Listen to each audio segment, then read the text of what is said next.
This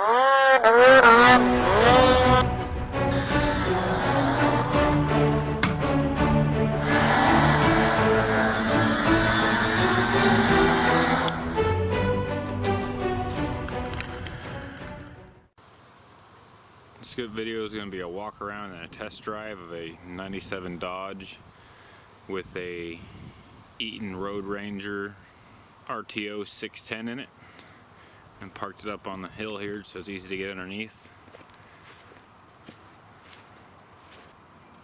I got an onboard air system. It's a Vi-Air system off of Amazon. The tank's just bolted up. You can see the bolt heads there to the bottom of the flatbed. Since I have air, I've got connections for air hoses in here, airing up tires and stuff. There's a Dana 20 transfer case. From the old interwebs, it's the precursor to the 205. And to run the Dodge speedometer on it, I got a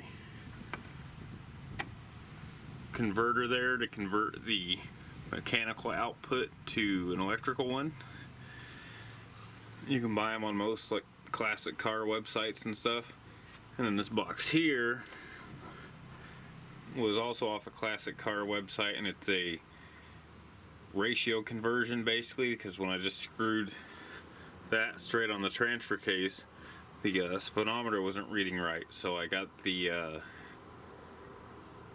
difference between what it was reading and my actual speed using GPS, and then figured out the percentage change that I needed, and then just was able to order it with this right style hookups and everything for there, so just put it in between and it works.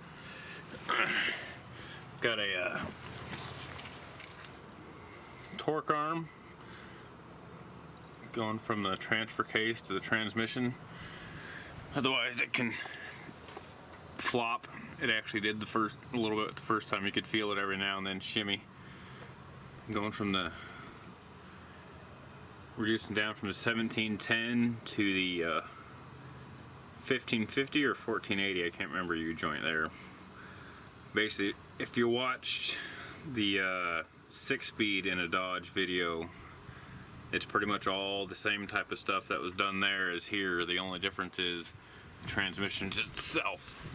Which right there's a RTO610, and it fits up in there pretty good.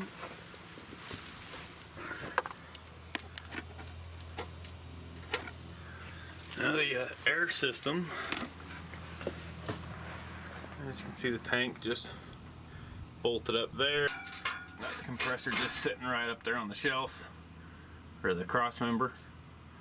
Since I have onboard air and I've got airbags to help support the load, I put a leveling valve like out of a semi on the back of the truck here, and it connects to the axle, so no matter what the load is, it always keeps the back of the truck at the same height. It feeds right into the stock part of the transmission there for the range and everything, and then it goes from that reducer valve and goes with the actual control valve on the side, which I did a 2-inch body lift on this one using hockey pucks, so I did not need to do all the floor trimming and stuff that had to be done with the 6-speed. It's a lot easier. There, right up in there is the actual air valve itself, and we had to make a little bump in the floor. You can kind of see the corners of it just to go around it. Other than that, didn't have to touch the floor at all. Side cylinder all mounted up there. I used the cup there. It doesn't really look the prettiest, but off of the old clutch fork on the Dodge, I just cut the end off for the little cup to put the end of the slave cylinder in. Passenger side of the cross member is actually all still the factory stuff. It's a 5-inch exhaust pipe going through there, and even was able to keep that bit. I just had to do a little bump right around the drive shaft, which this one's not as quite as pretty as the other one, but it works. I actually had to cut more out once I got it up in there because it was too close, and you can actually see a little rust line on the drive shaft where it hit at, and then the one over there. But just got room now. Oh, for the transmission mount, just took a piece of flat plate and put some ears up to go on some of the case bolts there, and then took that flat plate and bolted it right to the stock transmission cross member and stock transmission mount. It's all the stuff down here, and we'll go wander up top. For the four-wheel drive, since this axle has the vacuum disconnect on the front axle, I just used the hoses that used to go to the factory transfer case that had the switch on it, and I hooked those hoses up to a little vacuum switch, and you just pull it up to engage it, push it down to disengage it, and then, you know, actual shifting the gears. I've got this button on the dash here that with the airbags on the back and having a fifth wheel, you don't really have to crank the jack at all. You just make sure the foot's touching the ground or close to it, and then I don't know if you could hear it, but you hit the button and it dumps the air out of the bags, and just hit it again and they'll fill back up. But you can see the gauge dropping, put an air back in them. And well, I guess while we're there, that's the air gauge and switch that came with the Viair system. I don't know why those lights are blinking on the camera screen for the trailer brake controller, because it's not blinking, not on the camera screen, but yeah, so it came with that gauge and switch, so that's just the air. Got it tied in with the key. So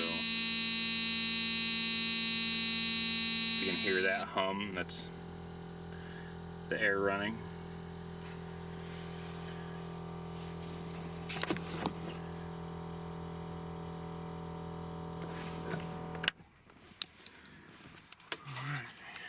And in here it's just a regular old Fuller shifter. I don't have enough air. I'll let that keep going.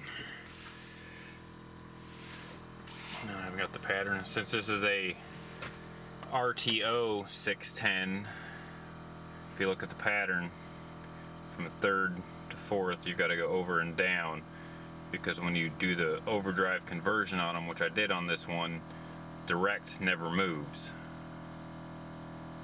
So when you go to overdrive, it's up here, whereas if it wasn't an overdrive, if it's just an RT, fifth would be right here and not fourth. But since it's an overdrive, you go over and then you go up for the pattern there. There it is, it's got enough air now. Just regular switch running up hoses just like it would be in a semi. That's pretty much that, other than I'll take her for a drive.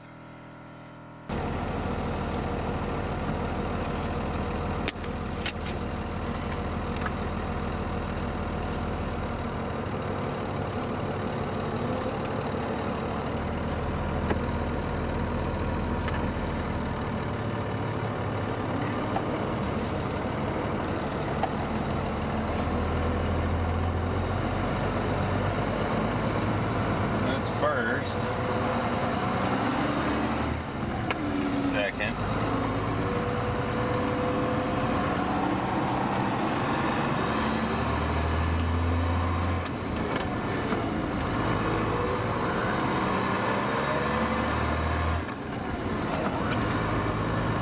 going all at 10 miles an hour.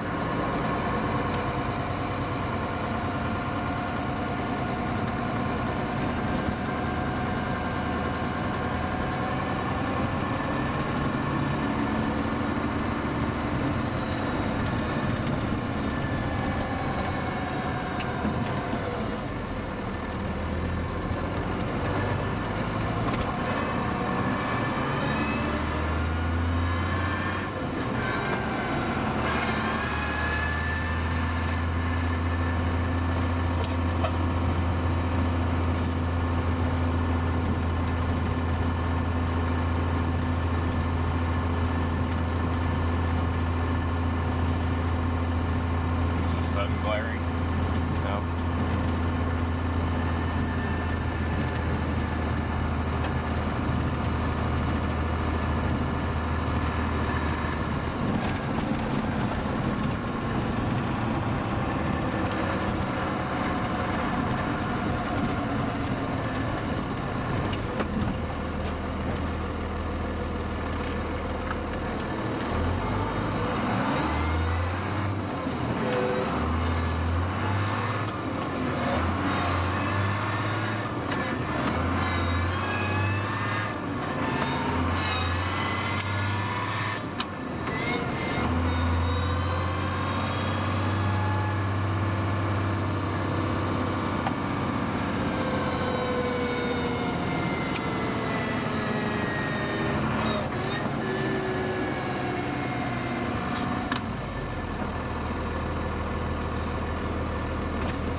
Start out in third unless I'm pulling a heavy load.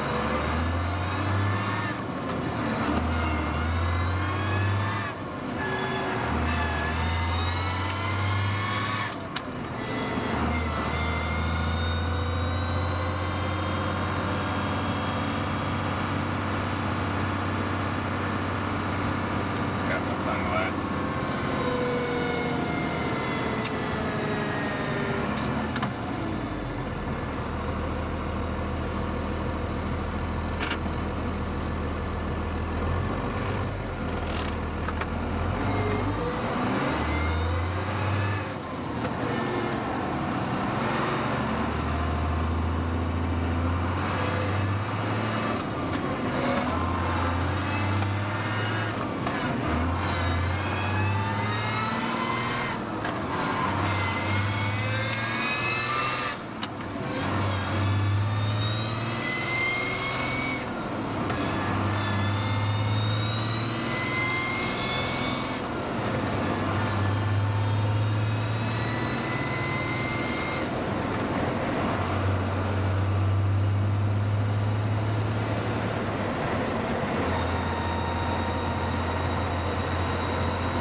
Whiny, and from what the interweb says anyways, that's why they built the 6610, is they cut the gears differently and it eliminated a lot of the whine, because this one is really whiny, especially down in the low and then up in overdrive.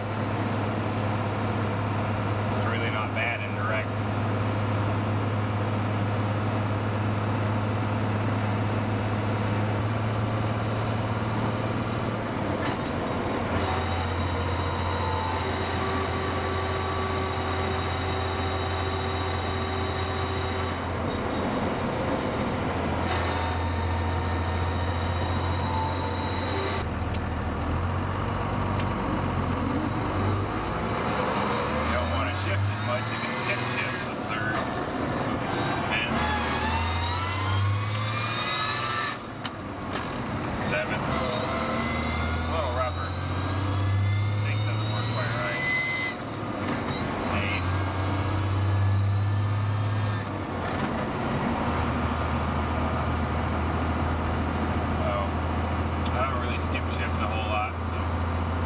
When I'm driving it, I'm towing something.